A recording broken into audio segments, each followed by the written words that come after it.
ಸಭಾಕ ವಂದನೆಯ ಸಲ್ಲಿಸಿ ಏನಾಗಿತ್ತಪ್ಪ ಅಂತ ಕೇಳಿದ್ರ ಅಜ್ಜವರು ಯಾವ ಲಕ್ಷ್ಮೀ ದೇವಿ ಆರಾಧಕರು. ಹೌದು ಇಲ್ಲಿ ಕರಿಯಮ್ಮದೇವಿ ಜಾತ್ರೆ ಐತಿ. ಹೌದು ನಾವು ಗಂಡ ಹಾಡಕ್ ಬಂದೇವ. ದೇವಿನ ಏನಾರ ಶುಚಿವಾಗಿ ಮಾತಾಡಿದ್ರ ಇಲ್ಲಿ ಪೆಟ್ಟದಂತೇಳಿ ಅಜ್ಜಾರ ಆಶೀರ್ವಾದ ಆಯ್ತು. ದನಿನೇ ಬರ್ಲಿಲ್ಲ ಬಂಧುಗಳೇ. ಹೌದು ಮಾತಾಡಕ ಮಾಹಿತಿ ಹಿಡಿದ್ ನೀ ಮುಂದೆ ದನಿ ಬರ್ದಾತೆ. ಮೈಕ್ ಇಟ್ಟು ಸುಮ್ಮನೆ ಹೋಗಿ ಕುಂತ್ನಿ. ಅದಕ್ಕೆ ಅಜ್ಜಾವ್ ಹೇಳಿದ್ರು ಏನು ಹಾಳೆ ಮಾಡ್ಕೋಬೇಡ, ನೀವು ಹಡಿ ಚಕಡಿ ಅಂದಾಗ ಮತ್ತೆ ಎದ್ದ ಸ್ಥಾನಕ್ಕೆ ಬರ್ಬೇಕಾತಿ. ಅದಕ್ಕೆ ಹೆಂಗಪ್ಪ ಅಂತ ಕೇಳಿದ್ರ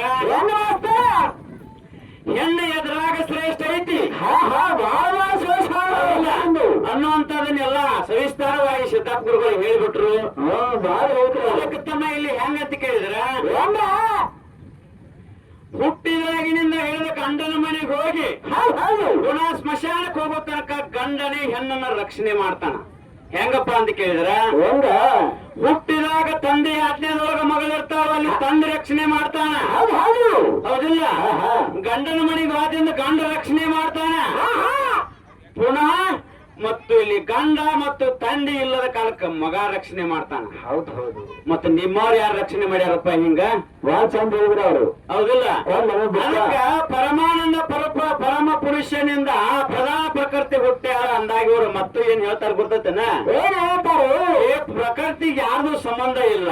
ಶಿವಪುರಾಣ ಓದಿ ನೋಡ್ರಿ, ಸಾಕತ್ ಬರ್ತಾರು. ಶಿವಪುರಾಣ 123 ಪೇಜ್ ನಂಬರ್ ಓದಿ ನೋಡ್ಕೊಳ್ರಿ, ಎಲ್ಲ ಹೇಳ್ತೈತಿ ನಿಮಗ. ಬಂದ್ ಮಾಡ್ತಾನ ನೋಡ್ರಿ ಹಣವನ್ನ. ಅದಕ್ಕೆ ತಮ್ಮ ಹೆಂಗಂತ ಕೇಳಿದ್ರ ಹೆಂಗ ಗಂಡ ಕುಂಡ್ರಂದ್ರ ಕುಂಡ್ರಬೇಕು, ನಿಂದ್ರಂದ್ರ ನಿಂದ್ರಬೇಕು, ಹೋಗಂದ್ರ ಹೋಗ್ಬೇಕು, ಬಾ ಅಂದ್ರೆ ಹೋಗ್ಬೇಕು. ಇದು ಹೆಣ್ತಿ ಧರ್ಮ. ಯಾಕೆ ದೊಡ್ಡ ಬರ್ಮಾನ.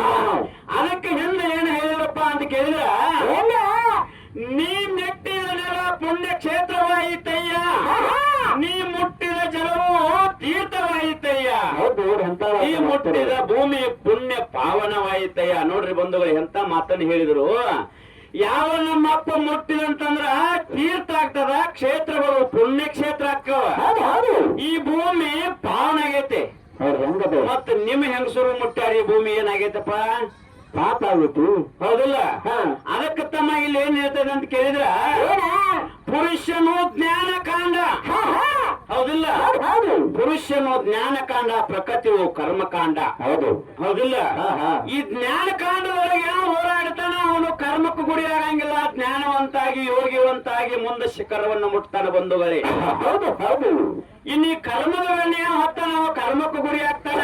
ಹೌದು ಹೌದು. ಹೌದಿಲ್ಲ? ಅದಕ್ಕೆ ತಮ್ಮ ಹೆಂಗೈತಂತ ಕೇಳಿದ್ರ ಹೆಂಗ ಮಾಸ್ತರ ಇಲ್ಲಿ ನೋಡಿ ಹೆಂಗ್ ಹೇಳ್ತದಪ್ಪ ಅಂತ ಕೇಳಿದ್ರ ಹೆಂಗ ಮದುವೆ ಆಗಲಿಲ್ಲ. ಹೌದಿಲ್ಲ? ಹೌದು. ಯಾವ ಗಂಡು ಮಗ ಮದುವೆ ಆಗಲಿಲ್ಲ ಅಂತಂದ್ರ ಅವನಿಂದ ಕ್ಷೇತ್ರಗಳಾಗ್ಯಾವ, ತೀರ್ಥಗಳಾಗ್ಯಾವ, ಪಾವನಗಳಾಗೈತಿ. ಹೌದು ಹೌದು. ಇನ್ನು ನಿಮ್ಮವರು ಮದುವೆಯಾಗಿ ವಿಧವೆಯರಾಗ್ಯಾರ.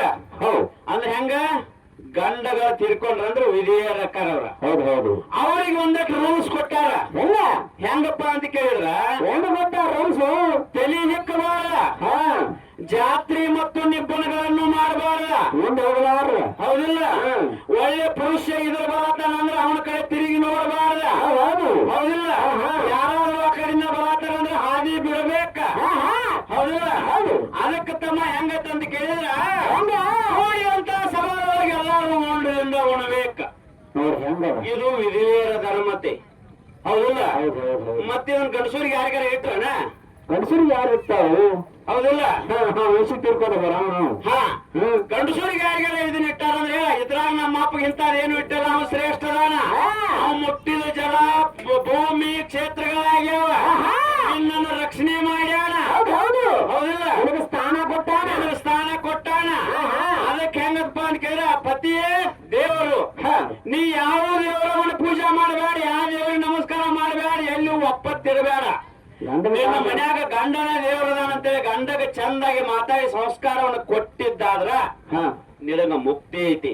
ಬೆಳಿಗ್ಗೆ ಮುಖಾನ ಸಟ್ಕೊಂಡ್ರೆ ಕೆಲಸ ಮಾಡುತ್ತೀವಿ. ಅದಕ್ಕೆ ತಮ್ಮ ಹೆಂಗಂತ ಕೇಳಿದ್ರೆ ಭೂಮಿ ತಲೆ ಮ್ಯಾಲ ಮದುವೆ ಆಗದ ಹೆಣ್ಮಳಿಗೆ ಯಾರಿಗೂ ಮುಕ್ತಿ ಇಲ್ಲ. ಇಲ್ಲಿ ಹೆಣ್ಣು ಹಾಡಾಕ ನೀ ತಿಂಡಿ ತಿಂಡಿ ಅಂತ ಬಹಳ ಮಾತಾಡಿದಿ. ತಿಂಡಿ ಇತ್ತಾವ ಯಾವ ಹೆಣ್ಮಗಳು ಮದುವೆ ಆಗಿಲ್ಲ, ಆಕಿಗೆ ಮುಕ್ತಿ ಹೋಗಿದ್ರು ತಾನು ಹಿಂತಾಕಿದ ಮದುವೆ ಆಗಿಲ್ಲ, ಮುಕ್ತಿ ಹೊಂದ್ಯಾವ ಅಂತ ತೋರ್ಸ. ವಿಷಯ ಮುರಿ ಮುರಿ. ಹೌದಿಲ್ಲ? ಅದಕ್ಕೆ ತಮ್ಮ ಇನ್ನೊಂದು ಮಾತಾಡ್ಯಾರ ಇವ್ರು. ಏನಂತ? 10 ಮಂದಿ ಗಂಡಸೂರಿಗೆ ಒಬ್ಬಳೇ ಹೆಣ್ಮಗಳು ಸಮ. 10 ಜಾರಿಗರ ಮರಕ ಒಂದೇ ಬೇವಿನ ಗಿಡ ಸಮ. ಮತ್ತ 10 ಬೇಂಗಿಡ ಮರಕ ಒಂದು ಭಾಳಿ ಮರ ಸಮ. ಯಾರ ಕಲಿಸಾರ ನಿಮ್ಮನ್ನ? ಅದಕ್ಕೆ ತಮ್ಮ ಇಲ್ಲಿ ಏನಂತ ಕೇಳಿದ್ರ ಇಲ್ಲಿ ಕೇಳಿ ಬಂದ್ರೆ ಹೆಣ್ಮಗಳು ಒಂದು 100 ಹೆಣ್ಣು ಮಕ್ಕಳನ್ನ ಹರಿದ್ರು ಆಕಿಗೆ ಮುಕ್ತಿ ಇಲ್ಲ, ಆಕಿಗೆ ಪಾಪ ಪರಿಹಾರ ಆಗಿಲ್ಲ. ಯಾವುದೇ ಹೆಣ್ಮಗಳ ಹೊಟ್ಟಿಲೆ ಒಂದೇ ಒಂದು ಗಂಡ ಮಗ ಹುಟ್ಟಿತಂದ್ರೆ ಆಕಿಗೆ ಪುಣ್ಯ ಬರ್ತೈತಿ.